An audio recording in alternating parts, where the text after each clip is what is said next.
Why is it snowing? Now, granted, it's a light snow, but why is it snowing?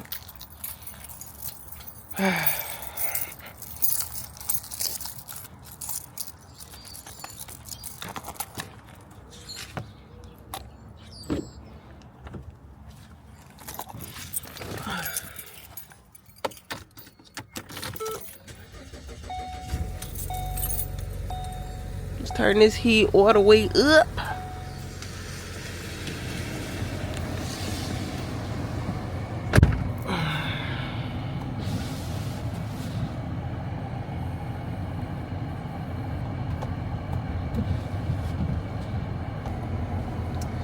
Good morning, you guys. Today is Thursday. I'm super tired. I didn't even go to sleep that late last night. I don't know why I'm so tired, but we're up. Chris doesn't have work today. We're gonna take his car to go get fixed today, so he won't be at work. So I think we're gonna go to the movies today and just hang out, have a good time, y'all. That food last night was so good. If you don't know what I'm talking about, yesterday we had that beef hot honey bowl that's viral on TikTok. Y'all, that junk was so good. I'm like, I think I'm gonna make that for lunch. If we're at home, I'm making that for lunch. That was so good. So I just have to start up the car because why is it snowing outside? It's like rain, but it's turning into snow. Like, why? It's April. Michigan. Have a good day. See you later.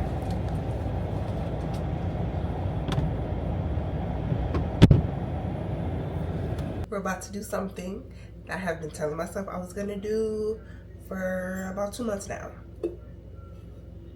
This is the jar that I got from the thrift store months and months ago from my sourdough starter. I was telling y'all, I went down the rabbit hole of sourdough starters, sourdough bread, all of that stuff. And I was like, I need to be a part.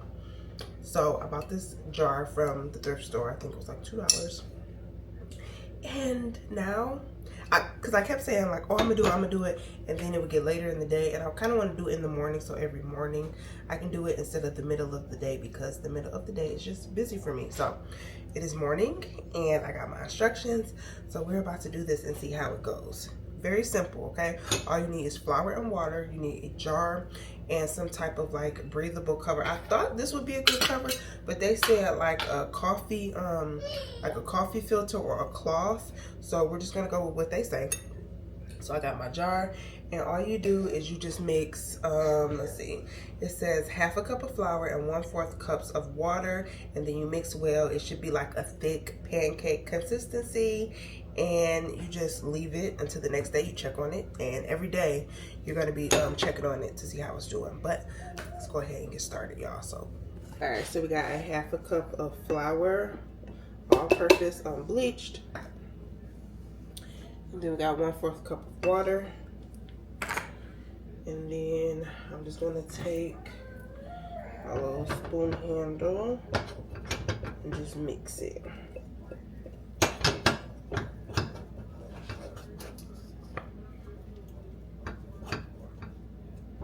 I feel like that is super thick. It's like super thick. Yeah, let's add just a little bit more water.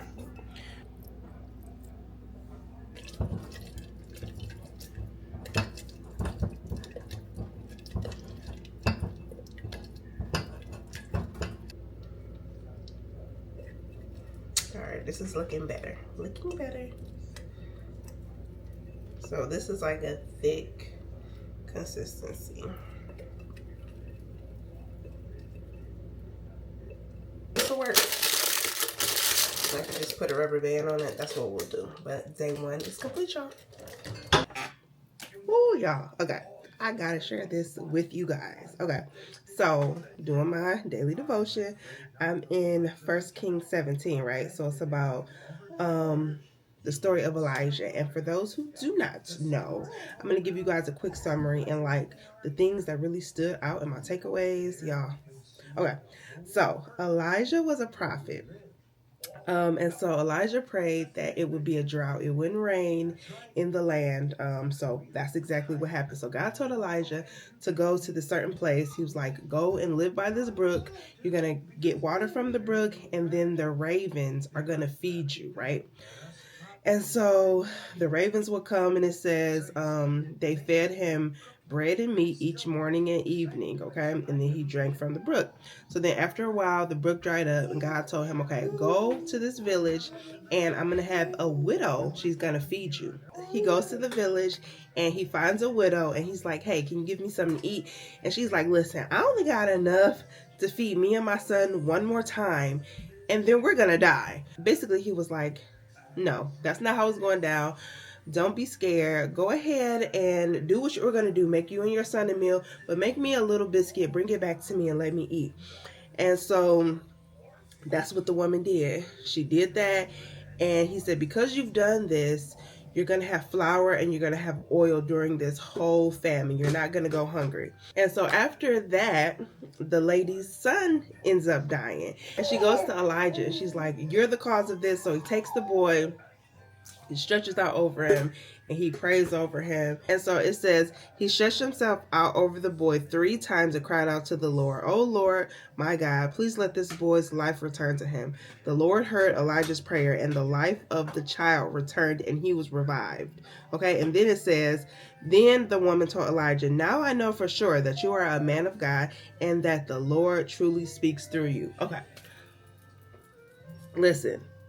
So good, right? Okay, so my main takeaways from this was, number 1, God gives us instructions, but a lot of times he doesn't give us the complete instruction, right? He might only give us one piece of the puzzle, and we have to do that piece of the puzzle in order to get the next instructions. So all Elijah knew was that God told him to go to the brook and hide out over here, and that the ravens were going to feed him, right? That's all he knew. And the fact that God used ravens, God used birds to feed this man every single day, just goes to show how God uses such unconventional ways to answer our prayers and to provide for us. God could have provided through any means whatsoever, but he chose ravens, which was back in the day considered an unclean animal. He chose ravens to feed him. He was dependent on God, and the brook dried up. Right then, he could have been like, oh, God, you told me to go here. And look what happened. The brook dried up, but he still had faith, and he trusted in God and not the provisions. And God gave him another piece of the puzzle. He said, okay, now go to this village, look for a woman. She's gonna feed you. She's gonna provide for you. And so a lot of times our faith is built when we obey God and we do one thing, but we have to keep practicing. Faith is like one of those things that you have to keep exercising in order to build your faith. So he did the next step. He found the woman, and the woman first of all, in her circumstances, she could have been like, no, I'm not feeding you. I have enough for me and my son, and that's it, and that's all. We about to die, sir. I can't think about you. I'm thinking about me and my son. And she would have been rightful to do so, but God placed it on her heart to be obedient and to do what Elijah had told her. And because she was obedient, she was blessed in return. So I feel like a lot of times us being obedient can provide blessings for other people, right? So because Elijah was obedient, he did what he was told. And because the woman was obedient and she did what she was told, they both were blessed in return. They both didn't go hungry during that whole famine. They were able to eat. And it said,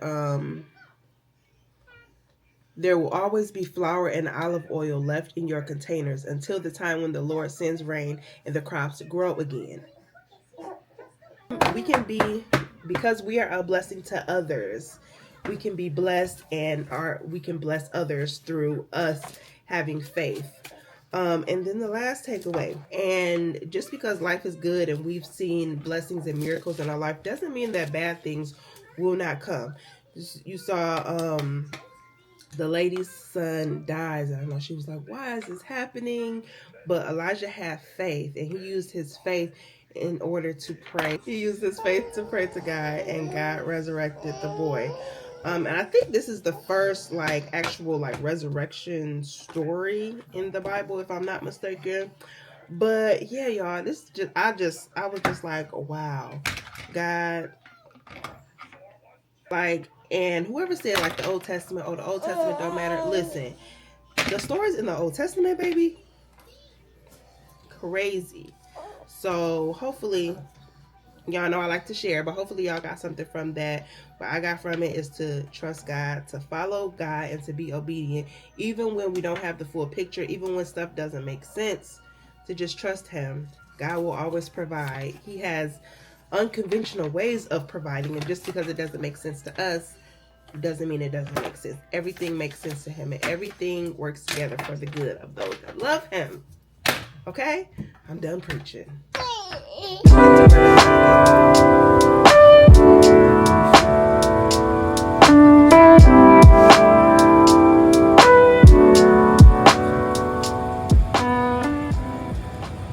What's up, y'all? Good morning.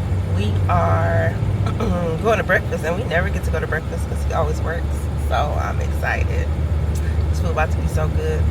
You know, since we've been out here, we ain't never been to another breakfast spot. I mean, we ain't been back to IHOP in like forever. They don't? I thought they did have grits. Oh.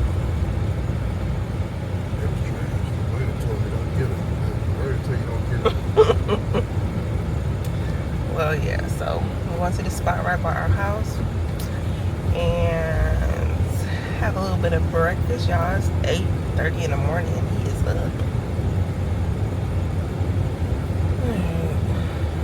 I think now it's gonna eat our food.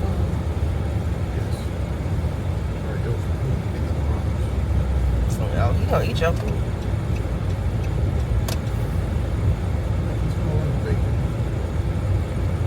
Probably not the bacon, but like the hash browns. I think he'll smash. Maybe eggs.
It's later on. I got the boys. We're home. I gotta go pick London up from soccer practice at 4:30. So we got about close to an hour. But I'm about to start prepping dinner, y'all. It's Friday and I'm cooking dinner. Took the meat out. And I want to know if y'all can guess what I'm cooking. What? You got the wet. You got wet. Mm-hmm. You go cook them. All right, let me know if you can guess what I'm cooking tonight. If you can't guess, yes. We are running it back and making that hot honey. I had a little bit of leftovers from when we first made it, but I didn't have enough for me and Chris. So I was asking him what he wanted to eat. Y'all know the weekends, I typically don't cook. It's either pizza or something else. But he was like, you know what I really got a taste for? And so I was like, okay, I make this one exception. I make it because I had been craving it too. I was going to make it yesterday, but I wasn't really hungry after the movies. So, yeah. But that's what I'm about to get ready to unthaw the meat and make that. We're going to pick London up from practice. And then we just chilling for the day. Let me see. I'm about to show y'all my sourdough starter in a minute. Look like we got a little bit of action. So today, which is day 2, we don't have to add or discard anything. All we have to do is just stir it. So today is easy. I wasn't able to do it. I think yesterday I did it around like 9 or 10. So I wasn't able to do that today. But it's 3, so we'll get it done. But tomorrow I'll make sure to try to do it at the same time every day. Yeah, our breakfast was really good this morning. I love going there because it's so low key. We was like one of the only, it was like me, us, and then this other lady was eating in, and everybody else just comes to get takeout. So it's like a real low key spot, and I love it. I keep saying I'm gonna go there just like by myself one morning, and I haven't, but we're gonna have to make that happen. Because, or I guess not by myself, but you done? Good job. You ate all your strawberries? Good job. Oh, no, you didn't. It was the other plate. Good job, bud. Yeah, I was about to play. What are you going to cook me for some cheese? Cook you a grilled cheese? Yeah. Well, you just had a sandwich. No, it was two. That was apples. Yeah, I'm about to make you some juice, okay? Give me 1 second. Mommy only got 2 hands. So here is what we got going on with the sourdough starter. Alright, so this is what it looks like. We got a couple bubbles, which they said is good and normal. I guess we got a little bit of bubbles in action. That means something's going on here. So I'm just gonna go ahead and stir it, and then we'll set her aside. We gotta come up with a name. Oh yeah, so it's like a thick consistency. Y'all can see that.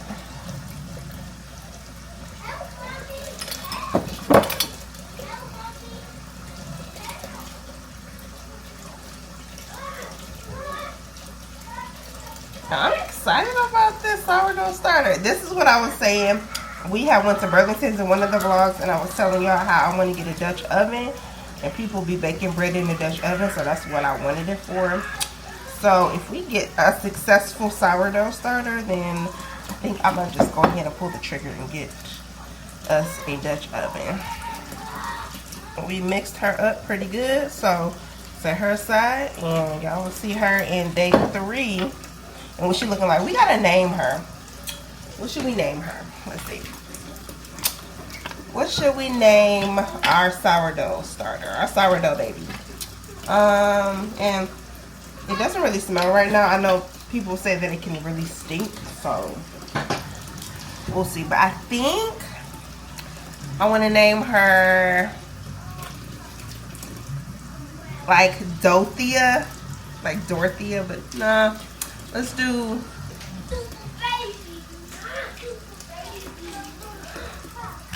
What about Joanna Ross? Y'all see what I'm trying to do? The dough thing. I think that is so cute.